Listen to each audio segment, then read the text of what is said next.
tem para onde olhar, o que fazer. Você não sabe, o desaparecimento é uma coisa que você não sabe que caminho tomar. Procuro meu filho, Leonardo de Souza Campioto, que está desaparecido há quase 12 anos. Se alguém viu ou vê o meu filho, me ajuda a encontrar, por favor, que estou muito desesperada.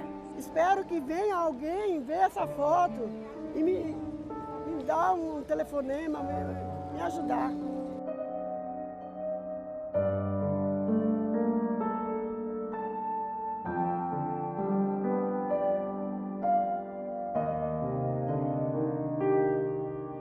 Meu nome é Rita de Cássia de Oliveira, eu sou de Itupeva, procuro meu filho Douglas de Oliveira da Silva, que está desaparecido desde 2003.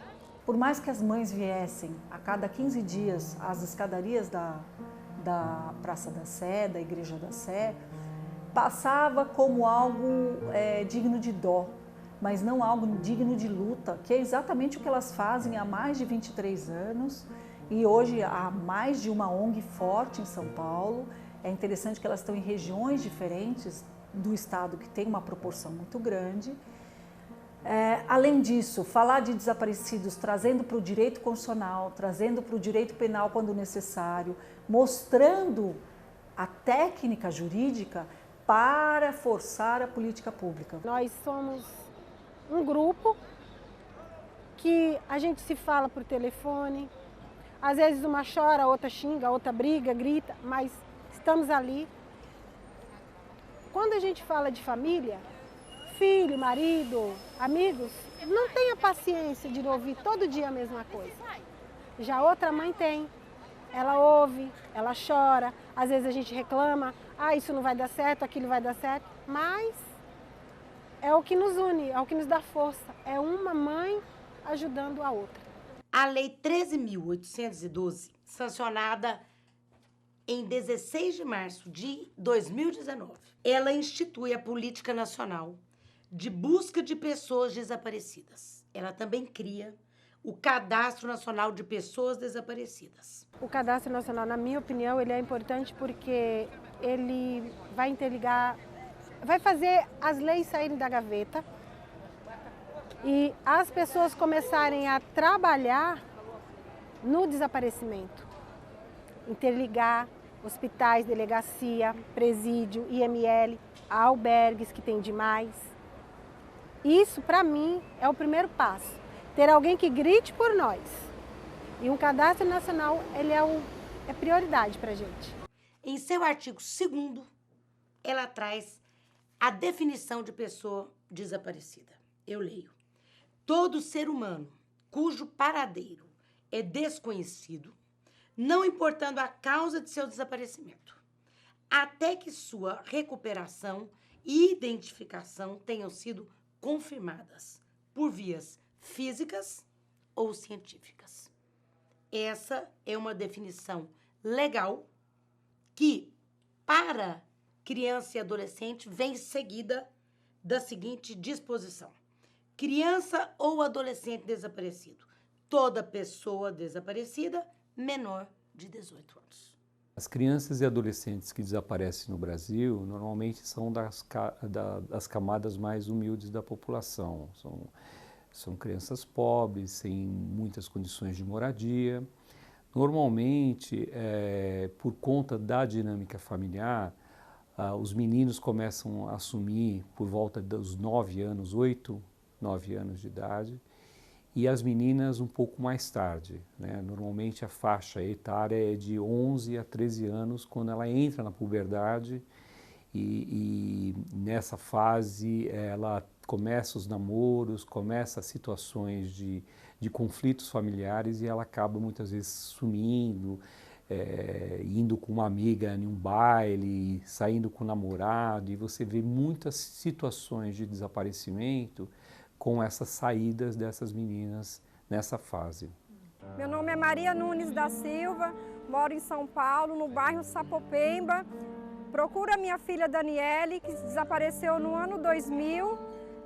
já está se completando 19 anos e eu em busca da minha filha. Nós costumamos sempre indicar que qualquer desvio naquela rotina, no padrão habitual de conduta, de horários daquela criança ou adolescente, os pais devem sim imediatamente procurar a polícia e realizar o registro dessa ocorrência, porque é muito importante. Esse é um fator que auxilia no encontro dessa criança ou adolescente, né? Quanto mais rápido esse registro, nós temos mais elementos, mais ferramentas para tentar encontrar essa criança e esse adolescente. O Programa de Localização e Identificação de Pessoas Desaparecidas, ele foi adotado no Ministério Público do Estado de São Paulo em 93, final de 1993, em convênio com o Rio de Janeiro. Foi o Ministério Público do Rio de Janeiro que o criou. E ele, de fato, passou a dar um olhar jurídico para a causa, que até então era trabalhada por organizações não governamentais, as próprias vítimas se unindo para cobrar alguma atuação pública concatenada, para cobrar soluções de casos pontuais e gravíssimos, principalmente envolvendo criança e adolescente. O Fórum Brasileiro de Segurança Pública noticia mais de 700 mil pessoas em situação de desaparecimento neste país. É uma cidade grande. É preciso que a gente consiga destrinchar o que significa esse número de pessoas desaparecidas. É preciso que a gente realmente possa entender o que é esse registro, como ele pode ser realimentado do ponto de vista de qual o percentual de pessoas que foram encontradas, quais foram encontradas vivas, se você tem ali por trás ocorrências de outros tipos, como homicídios, desaparecimentos relacionados a tráfico de pessoas, etc. Meu nome é Gisélia Maria da Silva Bernardo, moro em Itaquaquecetuba, São Paulo. Estou à procura do meu filho Gerson da Silva Bernardo, que desapareceu em dezembro de 2015. Especificamente em relação ao que nós estamos tratando, né, a questão dos desaparecidos, esse é um item que o Fórum muito recentemente trouxe como um número novo para os dados que a gente tem tabulado. O último número trouxe em torno de 82 mil pessoas desaparecidas. Esse é o dado de 2017. E a importância é que, se você tem números confiáveis, estatísticos, você pode tentar produzir políticas públicas de segurança pública, né, voltadas para a solução de problemas dentro dessa área. Essa é a grande importância.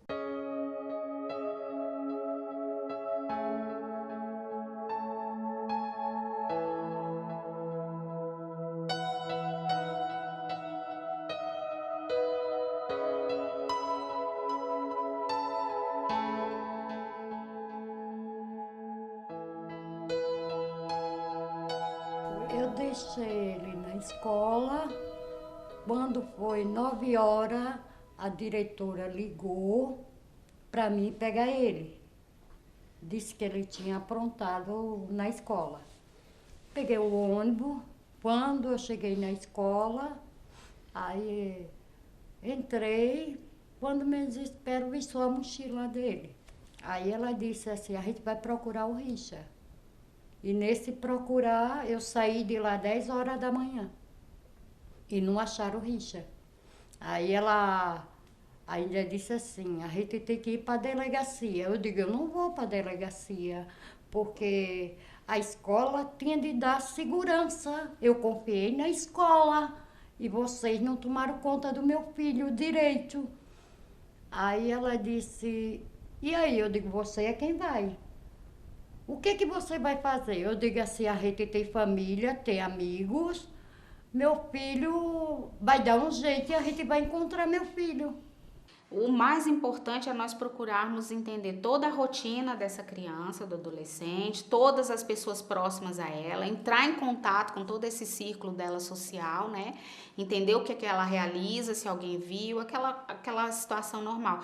E hoje nós temos recursos tecnológicos, por exemplo, a questão do celular, de um rastreamento, essas coisas são possíveis também, mas isso aí já demanda uma autorização judicial. Então, por isso que a gente fala, quanto mais cedo essa denúncia chegar, em nossas mãos, mais possibilidade de êxito nós temos na resolução. Felipe desapareceu, ele saiu de casa no dia 3 de novembro de 2008 para ir na casa de um colega. Era por volta de umas 7h40 da noite, de uma segunda para terça-feira. Ele foi até a casa do colega, foi visto com o colega e desapareceu ele e o colega. O êxito nas localizações, ele se dá em grande parte dentro de 15 dias do desaparecimento. Então, são os casos em que a pessoa não foi longe. São os casos em que houve a ação pronta de busca e que você consegue, com êxito, a localização. Dentre esses casos, há também que você recebe com êxito a notícia de que não é desaparecimento, é óbito. Meu nome é Margarida Silva de Lima, moro em Pirituba. Procuro meu filho, Américo Silva de Lima, que desapareceu no dia 2/9/2013. Você tem tráfico de órgãos, você tem tráfico para fins de exploração sexual, você tem tráfico para trabalho infantil. Então você tem vários tipos de tráfico. E o tráfico de drogas também, que é um outro tipo, quando as crianças também são usadas no tráfico, ou para aviãozinho, para entregar droga, ou para fazer parte do fluxo, né, de drogas que o próprio tráfico coloca.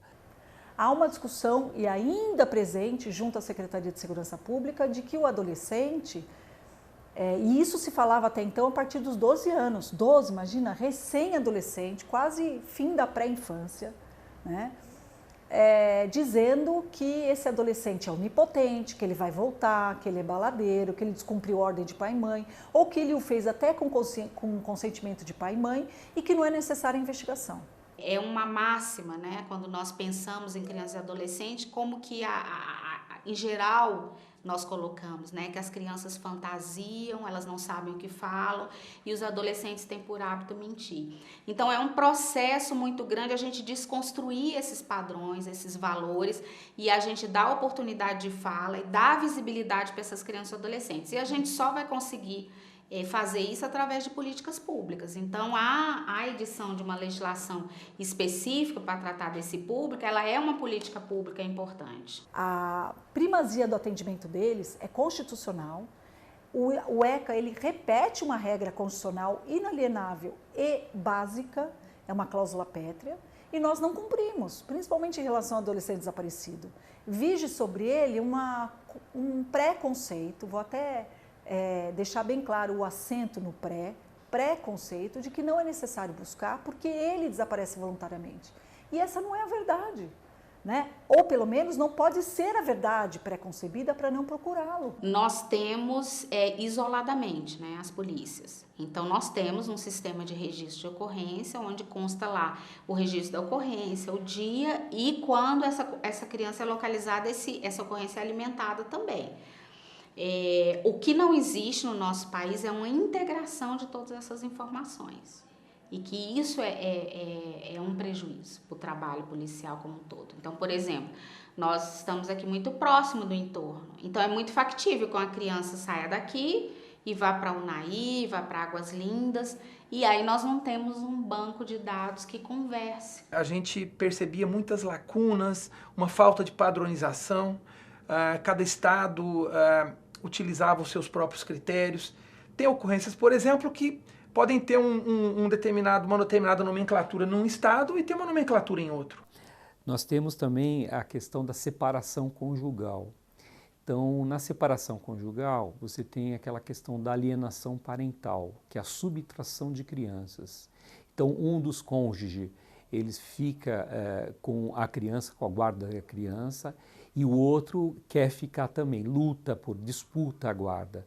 E aí um pega e leva a criança para um lugar desconhecido e não avisa o outro. Então você tem muitos boletins de ocorrência no Brasil que é feita por disputa de guarda.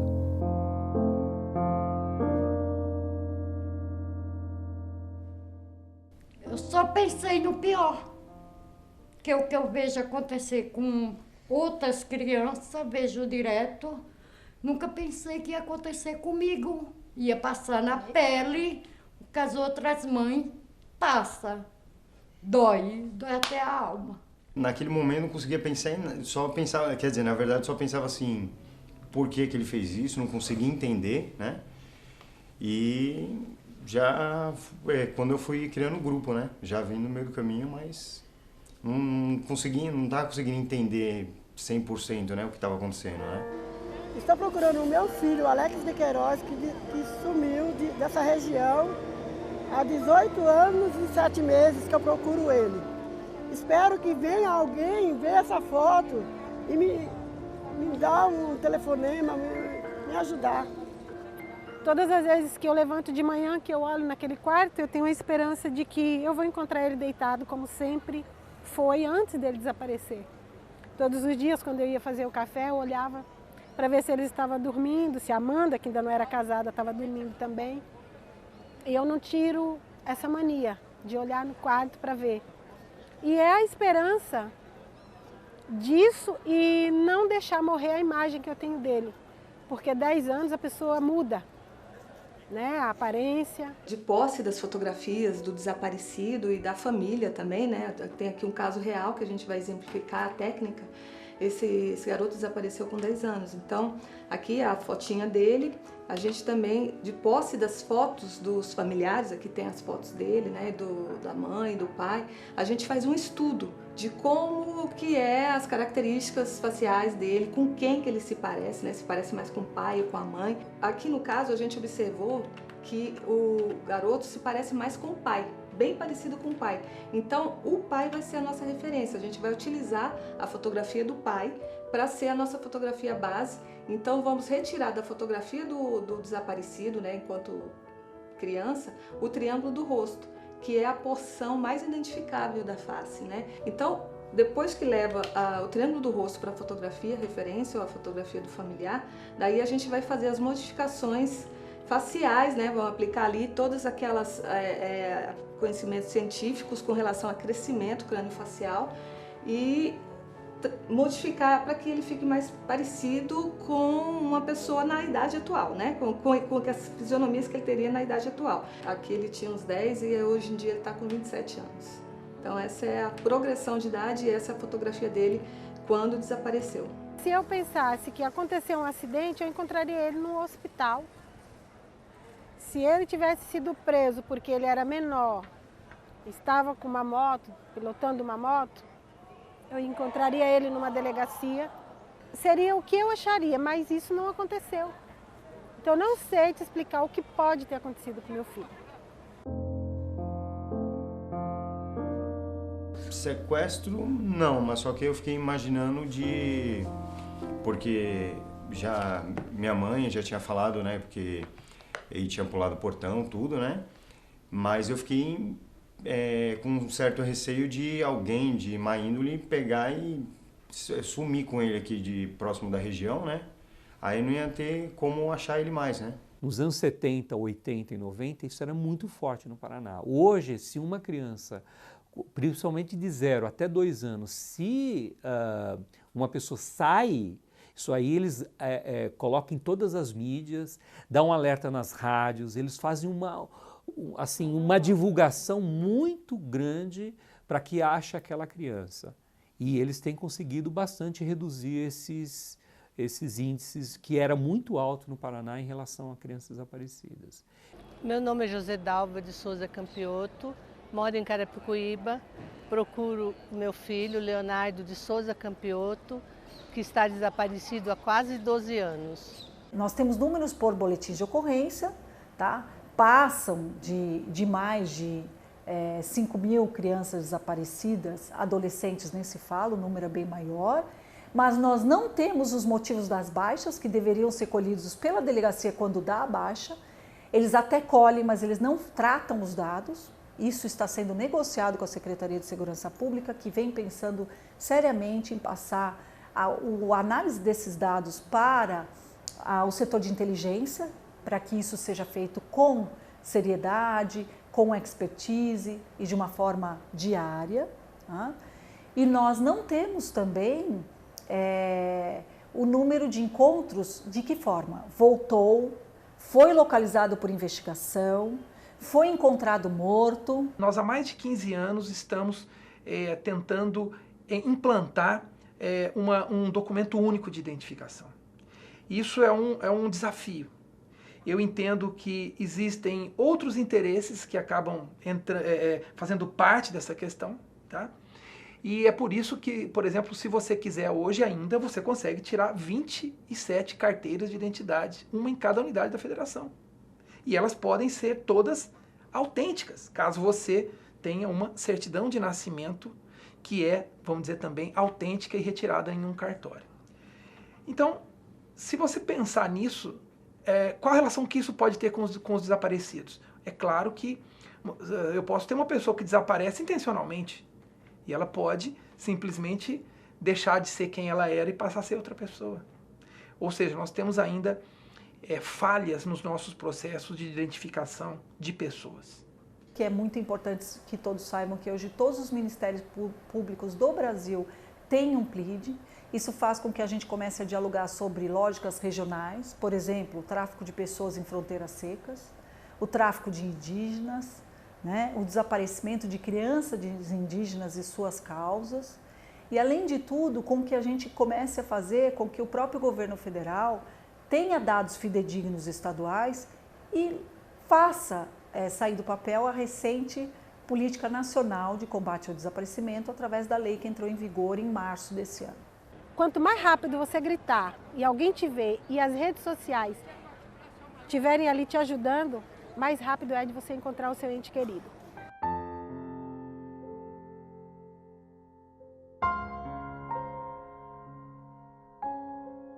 Meu nome é Eliane Trindade Pires, sou de Santo André, procuro meu filho Ailton Botelho, estou junto com as Mães da Sé. Quem tiver notícia dele, por favor, que ligue para as Mães da Sé. Muito obrigada. É que no dia os meus lápis, o meu estojo caiu e os meus lápis também. Aí como eu tava fazendo a lição devagar, aí chegou uma hora que eu parei, foi quando caiu. Aí eu fui pegar e a professora me pegou no braço e me levou para a diretoria. Aí antes disso, logo na entrada, eu falei pro Richard Pereira que se acontecesse caso disso, eu ia fugir da escola, né? Pra dar um susto nela. Aí depois ele já tava sabendo, né? Só que eu falei pra ele pra não contar pra ninguém. Ele não contou pra ninguém até hoje. Eu me ajoelhei, agradeci a Deus, ele tá na minha frente. Abracei, só falava pra ele que eu amava ele. Foi um alívio, né, de realmente ver, o pessoal falou no grupo, né, meu celular tinha descarregado, aí quando eu peguei meu celular, aí eu vi que tinham encontrado ele, aí eu peguei, aí eu que realmente queria ver ele, não é só falar ali, não tava satisfeito, né, mas depois que eu vi ele, aí já fiquei mais tranquilo, né, bem mais tranquilo, né. O mais que eu senti foi medo porque eu ficava andando para um lado e tinha muito morador de rua, né? Aí nisso foi quando eu fiquei com mais medo e fui para loja de moto, onde é que tem mais gente, né? E não tem muito morador de rua. Aí foi quando eu fiquei com fome e foi quando o cara pagou uma coxa de coca para mim. Aí depois passou a fome e eu voltei para casa. Quer dizer, eu fui para a praça, né? Foi quando eu me achava. Nós estamos deixando à solta adolescentes, a partir de 12 anos, repito, que agora até os 16, precisam da autorização do pai sim para andar sozinho, não sabem o que é a abordagem de um traficante, não sabem qual é a perspicácia dele e nós, enquanto cidadãos, ainda acreditamos que isso é uma lenda, que não vai acontecer nada. Que isso, na verdade, aconteceu com o vizinho, mas é raríssimo e não tem sido. Encontrar ele agora e dizer a ele o tanto que eu amo e o tanto que eu estou com saudade. Acho que nós íamos se abraçar por um mês, sem ninguém entrar no meio. Ai, meu Deus.